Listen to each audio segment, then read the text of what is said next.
శ్రావణ లక్ష్యం ఎపిసోడ్ 25.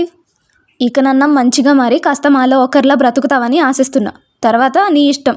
చెప్పాల్సింది చెప్పేసి వెళ్ళిపోయారు అంత కోపంలో ఉన్న బిడ్డపై ప్రేమతో ఆయన అంటున్న ప్రతి మాటకి అతని గుండె రంపంతో కోస్తున్నట్టే ఉన్నా, ఎంతో కష్టంగా భరిస్తున్న అతని బాధను అక్కడుండే ప్రతి ఒక్కరూ పసిగట్టారు. ప్రాణం పెట్టిన కనిన కూతురు కన్నా వాడే ఎక్కువైపోయాడా మీకు? చెప్తా ఏదో పెద్ద అది అంతటిది ఇంతటిది అని తెగ విర్రవీగిపోతున్నారు కదా.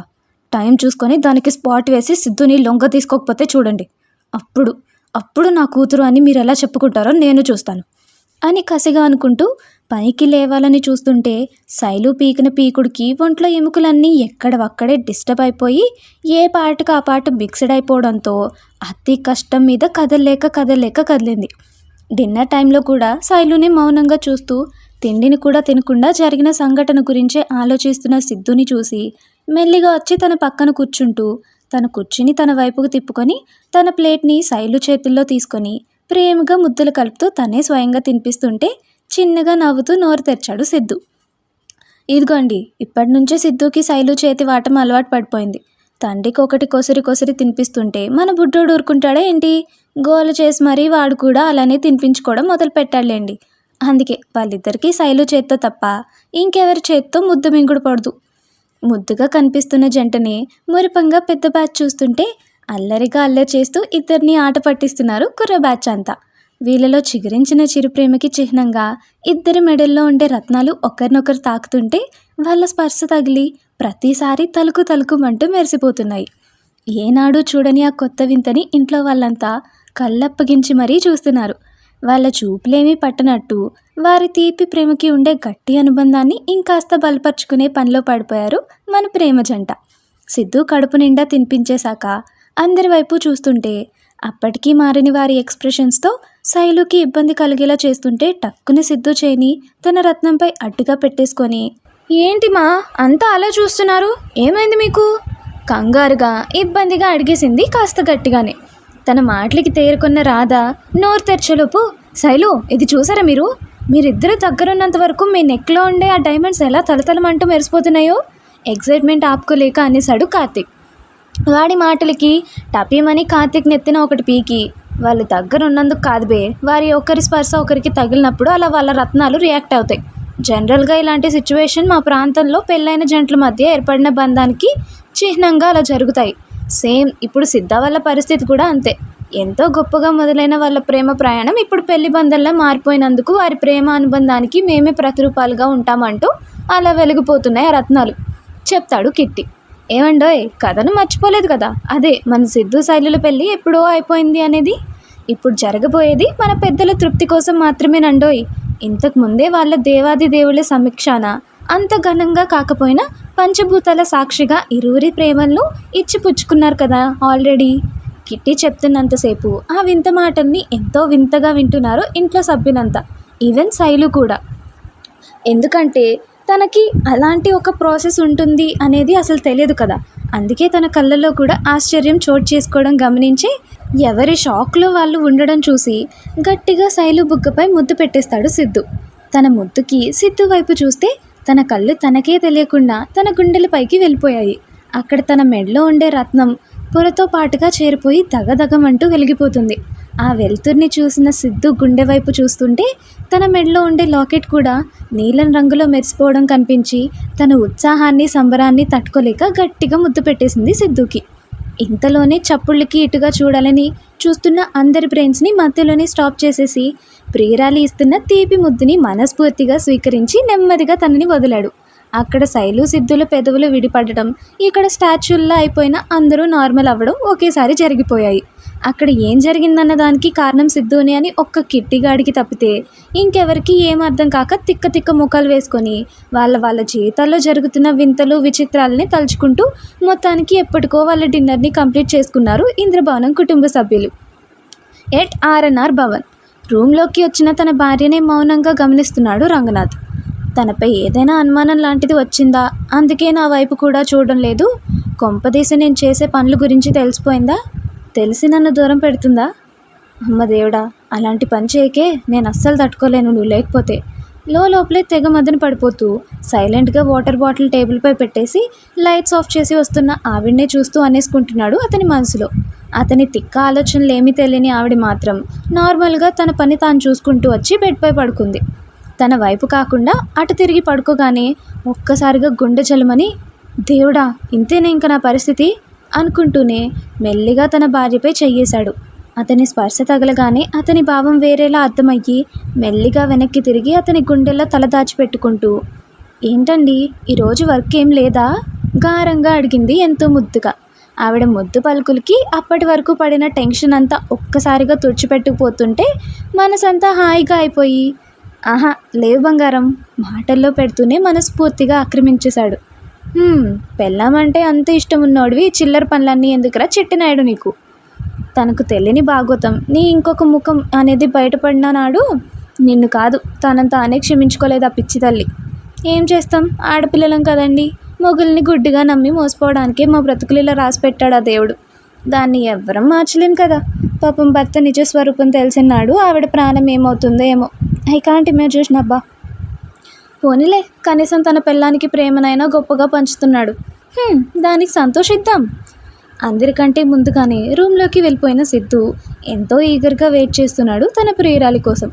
ఎంతసేపు అయినా అస్సలు రాదే, ఒసే బుల్లిదానా ఎక్కడున్నావే అని అనుకోకముందే ప్రత్యక్షమైంది వరాలిచ్చే దేవతలాగా. ప్రేయసిని చూడగానే గులాబీలో విచ్చుకున్న పెదవులతో ఎంతో మధురంగా నవ్వుతూ బేబీ దా అంటూ పిలిచేస్తున్నాడు చిన్నపిల్లోళ్ళలాగా. తన ముద్దు పిలుపులనే చూస్తూ డోర్ వేసేసి వచ్చేలోపే అమాంతం మీదికి లాగేసుకొని తన ఒళ్ళో కూర్చోబెట్టేసుకున్నాడు సిద్ధు. అది చూసి, ఆహా సిద్ధు వస్తున్నా కదా, ఎందుకు ప్రతిసారి ఇలా నీ పవర్స్ని ఉపయోగిస్తావు? చిన్నగా తన గుండెపై పిడుగుద్దుల్ని గుద్దుతూనే మాట్లాడేస్తుంది శైలు. తన చిట్టి గుద్దుల్ని నవ్వుతూ ఆస్వాదిస్తూ, అది వదిలే బేబీ, ముందు మ్యాటర్కి రారా, అదేంది నీకెలా తెలుసే? మెల్లిగా శైలు నడుం చుట్టూ చేతులేసి బిగిస్తూ తనకి అభిముఖంగా తనని కూర్చోబెట్టుకొని శుతిమెత్తంగా తనకి ఎంతో ఇష్టమైన ఆ చిట్టి నడుముని మెల్లిగా అత్తుతూనే అడుగుతున్నాడు. తన స్పర్శ వల్ల 0 బల్బు మాత్రమే ఉన్న రూమ్లో మినుకు మినుకు అంటూ పచ్చదనం శైలు వంతైతే నీలిదనం సిద్ధు వంత అవుతుంది.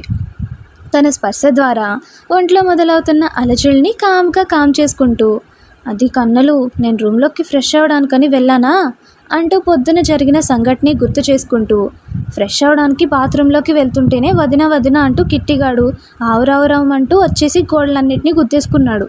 వాడి తత్తరపాటేంటో అర్థం కాక ఫ్యాన్ గాలికి గిర్రున గాలిలో తిరుగుతుంటే లటక్కున పట్టేసుకొని, ఏమైంది కిట్టి, ఎందుకు అంత టెన్షన్ పడుతున్నావు అంటుంటే, ఇది విను ఒకసారి, మహారాజు ఏదో నీతో చెప్పాలంటున్నాడు అనేసి తన బ్రేస్లైట్కి ఉన్న ఒక చిన్న బటన్ని ప్రెస్ చేయగానే అందులోంచి మహారాజు ఈ క్షయ గురించి అంటూ ఆ క్షయ గురించి విషయం అంతా చిన్నగా చెప్పేసి, బాబు జాగ్రత్త అమ్మా అంటూ నాకు ఆన్ చేయడం ఆలస్యం, పరుగున వచ్చేసాని దగ్గరికి, కానీ అప్పటికే ఆలస్యం అయిపోయింది అని నాకు నువ్వు దూరం అవుతున్నట్టుగా నా గుండెల్లో స్టార్ట్ అయిన పెయిన్ బదులుగా చెప్తుంటే స్పీడ్గా వచ్చేసా గట్టిగా.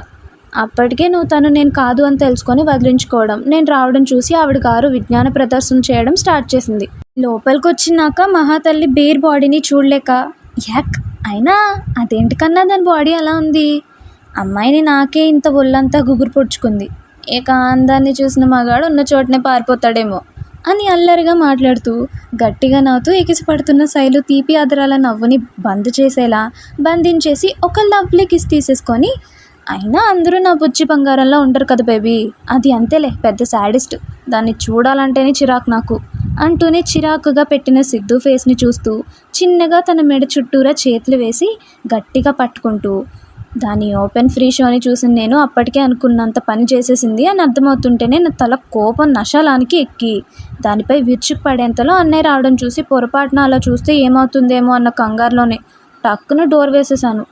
ఆ మాటకి అర్థమైంది సిద్ధుకి తను ఎందుకు తన దగ్గరికి రాగానే దూరం జరిగింది అనేసి. ఆ క్షణం నీ గురించి నిజంగా తప్పుగా అనుకున్నారా, నేనే తిక్కులోని, కొంచెం కూడా బుద్ధి లేదు నాకు అని మనసులో అనుకుని తనని తాను తిట్టేసుకుంటూ శైలు నడుంపై ఉన్న తన చేతుల్ని ఇంకా గట్టిగా బిగించేశాడు. తన అంతులేని ప్రేమకి క్షణక్షణం పడిపోతూనే ఉన్నాడు. మరి సిద్ధు భావాలన్నిటినీ ఓ కంట గమనిస్తూనే మళ్ళీ చెప్పడం మొదలుపెట్టి, ఆ నిమిషం ఒకవేళ అన్నయ్య చూసినా తనేం తప్పుగా అనుకోవడం నాకు బాగా తెలుసు, కానీ దాని దుష్ట కళ్ళు అసలు మన కుటుంబంపై పడాలని నేను అనుకోలేదు సిద్ధు. అందుకే డోర్ వేసేసి నాలో కట్టెలు తెంచుకుంటున్న కోపాగ్నిని అంతా ఒక్కసారిగా దానిపై పడేలా చేశాను. దెబ్బకి హుష్పటా కలిపింది బిడ్డ, హహహా అని నవ్వుతూ లేకపోతే నా కన్నా అంటూ సిద్ధుని గట్టిగా హత్తుకుని నా కన్నా పైన అబండాలు వేయడానికి ప్రయత్నిస్తుందా, అది దాని పెంట ముఖం ఒకటి వేసుకొని చెప్తూనే టక్కున పైకి లేచి టపీమని చెల్లిన ఒక చెంపదెబ్బ సిద్ధు బుగ్గకి ఇచ్చేసింది. వాచిపోయింది పాపం తన ఘాటుకి. అబ్బా ఏమైందే అంటూ దిమ్మ తిరిగి బుగ్గపై చేయి పెట్టుకునేలోపు కొట్టిన చోట ప్రేమగా తడిముద్దులు పెడుతూ తనకి పూర్తిగా నొప్పి తగ్గిపోయేదాకా అలానే ఉండి కాసేపటికి మెల్లిగా పైకి లేచి సిద్ధు కాలర్ని పట్టుకొని తన తలకు శైలు తలని ఆనిచ్చేసి, లేకపోతే ఏంట్రా ఇలాంటి ఎన్నో బేవర్స్వి వచ్చి నీ క్యారెక్టర్పై మచ్చ వేస్తే గుడ్డిదానిలాగా నమ్మేసి నిన్ను వదిలేసి వెళ్ళిపోతాను అనుకున్నావా అంటూ ఇంకొకటి బుగ్గపై గట్టిగా కొరికేసి, నేను చచ్చినా అలా చేయను దొంగనాయాల. ఇన్ని రోజుల నుంచి చూస్తున్నావు నీ బేబీని, అది ఎలాంటిదో నీకు తెలియదారా, దాని మనసు మనస్తత్వం ఏంటో నీకు తెలీదు. పాపం కళ్ళల్లో వాటర్ కూడా వచ్చేసాయి శైలుకి. ఆ చిట్టి కన్నీటి బొట్లని చూసి భరించలేక బలంగా తన గుండెలకి హత్తుకొని, సారీ బేబీ, నీపై నమ్మకం లేక కాదే బంగారం, నా లైఫ్లో జరిగే వాటిపై ఆశ లేక, ఎక్కడ గుండెకి ఇంతలా దగ్గరైనా నా ప్రాణం నన్ను వదిలి వెళ్ళిపోతుందేమో అన్న చిన్న ఇన్సెక్యూర్ ఫీలింగ్తో మాత్రమే ఆ క్షణం అలా ఆలోచించానురా. ఆల్రెడీ దెబ్బతిన్న ప్రాణం కదా బేబీ నాది, అందుకే నాకు తెలియకుండానే నా మైండ్ అలా ఆలోచించేసిందిరా. అంతేరా నాన్న, నువ్వు ఇలా బాధపడకే, నేను చూడలేను. ఇప్పుడు కూడా మహారాజ్ చెప్పాడు కాబట్టి నువ్వు నమ్మావు, లేకుంటే నమ్మేదానివి కాదు కదా అని అనుకుంటున్నావు కదా. బుజ్జి కుక్క పిల్లల సిద్ధు గుండెల్లోకి ఒదిగిపోయి వస్తున్న కన్నీళ్ళని ఆపుకునే ప్రయత్నం కూడా చేయక ఎంతో ముద్దుగా పలికిస్తుంది ఆ పలుకుల్ని. తన ప్రేమ పలుకులకి నవ్వొస్తుంటే చిన్నగా దోసిట్లో తన ముఖాన్ని పట్టుకొని, సచ్చినా అలా ఎప్పటికీ అనుకోని బంగారం, ఈ కళ్ళల్లో ఇలా ఈ చిన్న కన్నీటి బొట్టును కూడా నేను చూడలేనే, ఈ కేడవకుమా, సారీ చెప్తున్నా కదనే దీనంగా అడుగుతున్నాడు సిద్ధు. ఎవరేం చెప్పినా ఎలా ఉన్నా ఏం చేసినా నీ దగ్గరకు ఒకటి వచ్చింది అంటే అది ఎప్పటికీ వాళ్ళ తప్పే అని నా మెదడు కన్నా ముందే నా మనసు పసికట్టేస్తుందిరా. ఎందుకంటే అంటూ గ్యాప్ ఇచ్చి ఎండిపోయిన గొంతులోకి గుటకలు మింగుతూ కొద్దిగా దూరం జరిగి సిద్ధు గుండెలపై చేయి వేసి, నేను ప్రేమించానురా, ఇదిగో ఇక్కడుండే నిన్ను మాత్రమే ప్రేమించా, అంతేకాని నువ్వెవరివో ఎక్కడి నుంచి వచ్చావో ఎలా ఉన్నావో అవన్నీ నాకు అనవసరం కన్నా. కన్నా అని పిలుపుకి శైలు పెదవుల్లో వణుకు చోటు చేసుకోవడం గమనించి, ఇక తన బాధను చూడలేక తనని ఎంత తప్పుగా అనుకున్నానో అన్న మాటని మనసుని కుదురుగా ఉండనివ్వడం లేదు అనేసి గాలి కూడా చొరపడినంత గట్టిగా తనని గుండెలోకి కచ్చుకుని పోయి అలానే వెనక్కి వాలాడు సిద్ధు. బాధని కన్నీళ్ళని వదులుతూనే, ఇంకెప్పుడు అలా పొరపాటును కూడా నీ మనసులోకి కాదు, అసలు నీ మైండ్లోకి కూడా రానివ్వకన్నా ప్లీజ్ ప్లీజ్ చేస్తుంటేనే శైలు పెదాల్ని మూసేశాడు ఎంతో బలంగా. చెప్పలేనంతసేపు సాగింది ఆ మధుర సంతకం. చివరికి ముద్దు పెడుతూనే ప్రియుడి గుండెల్లో సేద తీరిపోయిన ఇష్టసఖిని ఇంకాస్త తనలోకి పొదుపుకుంటూ శైలు ముఖమంతా ముద్దులు ఎన్నిసార్లు పెట్టాడో తెలియదు. తనివి తీరా పెట్టేసి ఎర్రగా రూపుదాల్చిన ప్రియురాలి మధుర ఆదరాలనే చూస్తూ, లైఫ్ లాంగ్ నీ ప్లేస్ ఎప్పటికీ ఇక్కడే బంగారం బిగించిన తన గుండె కౌగిల్ని ఇంకాస్త గట్టిగా బిగిస్తూ మెల్లిగా నిద్రలోకి జారుకున్నాడు తను కూడా. ఈ క్షయ గురించి ఆల్రెడీ మీకు చెప్పేశాం కదా, అందుకే ఇంకా ఇక్కడ విడమర్చి పెట్టలేదన్నమాట. మరిన్ని ఇంట్రెస్టింగ్ వీడియోస్ కోసం మా వీడియోస్ని లైక్ చేసి డైలీ నోటిఫికేషన్స్ కోసం సబ్స్క్రైబ్ చేసుకొని పక్కనే ఉన్న గంట సింబల్ని ఆన్లో పెట్టుకోండి.